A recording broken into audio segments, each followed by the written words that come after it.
it was empty. To the right was what looked just like a coffin. At last, the treasure. They rushed to the coffin, only to find it empty. Continuing their search, still another passage caught the Arabs' attention.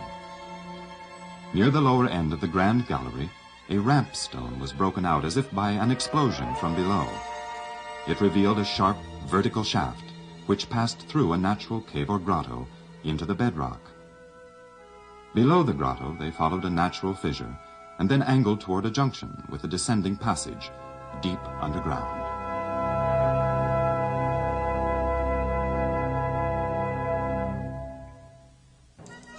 The only treasures that Al-Mamun found in the Great Pyramid were the curious passage system and the incredible workmanship of the ancient stonemasons. 70-ton granite monoliths polished like marble in the king's chamber. 7 overlapping layers in the grand gallery. The high vaulted ceiling of the queen's chamber. The incredible accuracy of the descending passage within 1/50th of an inch in 150 feet.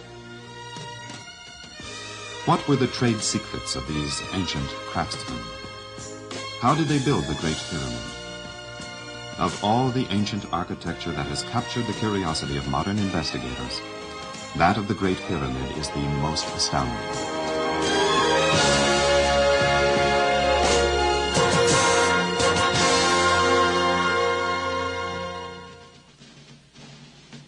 Many theories have been offered about the techniques used.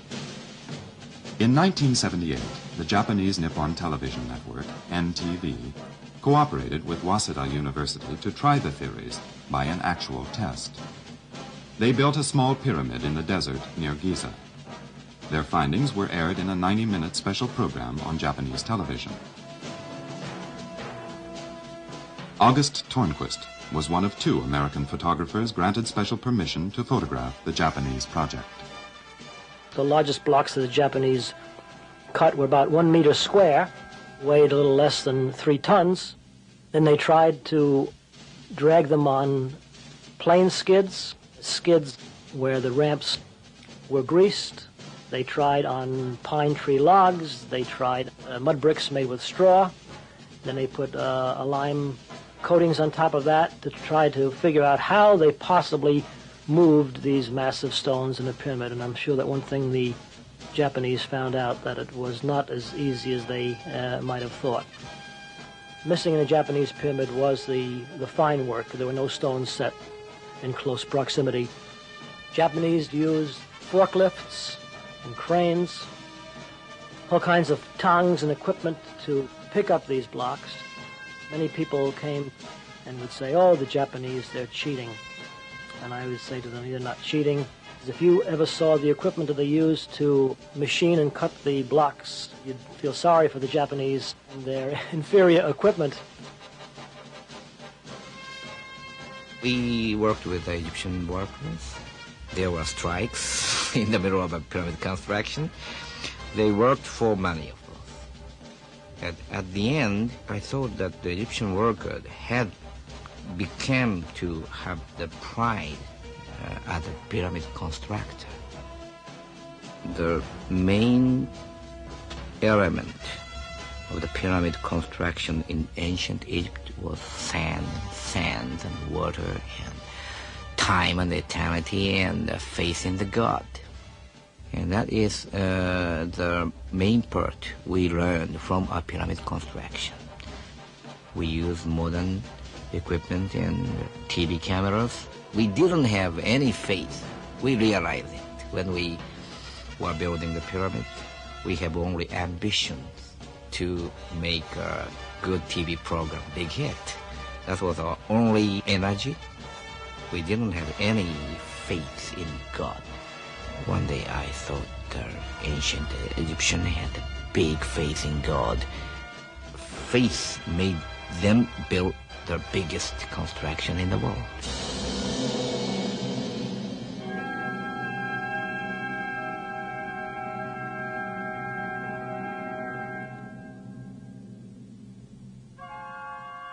The Japanese project contributes to the understanding of how the Great Pyramid was built.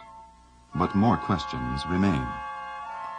For example, the ramp theory seems inadequate and inefficient in a building the size of the Great Pyramid. To double the height of a ramp, it takes 8 times as much fill material. Another unanswered question: how were the blocks lifted into place, especially the upper stones? The ancient historian Herodotus was told that wooden mechanisms were used to raise the stones. The Swedish engineer Olaf Tellefsen suggested that simple weight arms could have been used for pulling and lifting.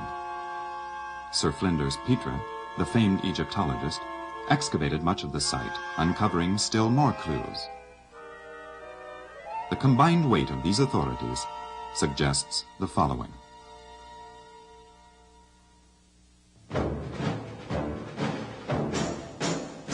First on the scene was the royal contractor with his architect named Philitis. He brought with him a corps of expert stonemasons, hired apprentices, quickly erected barracks that housed some 4,000 craftsmen. Excavations began at the limestone mountains across the Nile. Some workers cut stones from the bedrock and set them aside for transport. Others built wooden sledges. Others constructed dock facilities, weight arms, and storehouses for supplies. Expeditions brought wood, diamonds for cutting, and granite from Ethiopia. When spring came, the Nile rose, flooding 90% of Egyptian farmland. For 3 months, 100,000 workers were idled from normal farming activities. The royal contractor mobilized these men, broke them into teams of 8 each, with an experienced stonemason to train the men. Other teams were taught the art of navigating barges on the wide river Nile. The gangs set themselves to the task. Each one adopted a name. Ancient quarry marks show names like the Endurance Gang and the Craftsman Gang. Using wedges, rollers, and levers, the men hauled the stones to the waterfront. Weight arms lifted the stones, which traveled in a sling to the barges. Across the river, the teams of finishing experts cut the stones and fit them into a broad causeway leading up to the building site.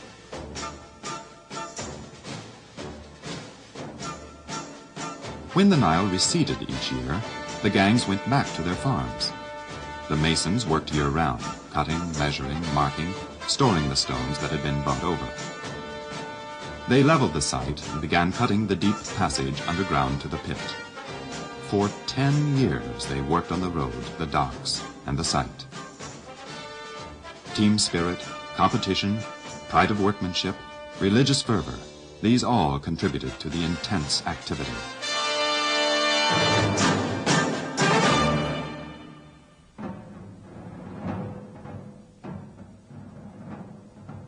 When the preparations were finally done, the major work of construction began. Returning each spring, the huge laboring force delivered 125,000 rough stones to the site. The finished stones from the previous year, each with a number to indicate its position, were moved into place. Each gang of 8 men brought 10 stones across the Nile during their 3-month stint. Each group of 4 masons finished an average of 1 casing stone per month, plus 1 core stone every 3 days, all year round. Chips from the cutting were dumped over the edge of the Giza Plateau, extending it some 100 feet to the north. Some were saved as fill for beneath the wooden ramps. A special team planned the passages. Trial passages still in evidence were cut into the bedrock, showing the planned arrangement. Granite monoliths were cut with bronze saws set with jeweled teeth. Rounded scraps of granite served as counterweights for the levers and saws. Outcroppings or bosses were left on the unfinished stones to hold props, levers, and slings. Sheet iron protected the softer limestone as the heavy granite monoliths were inched along with crowbars. They were rocked back and forth, so only half the weight was lifted at a time. Each new row began with the core. Then the casing blocks were lowered into place on a thin layer of cement. Once in place, the soft white stones were planed smooth. A lip and groove arrangement on each casing stone locked the rows together. If the capstone was placed, a special scaffold would need to be erected at the top of the pyramid.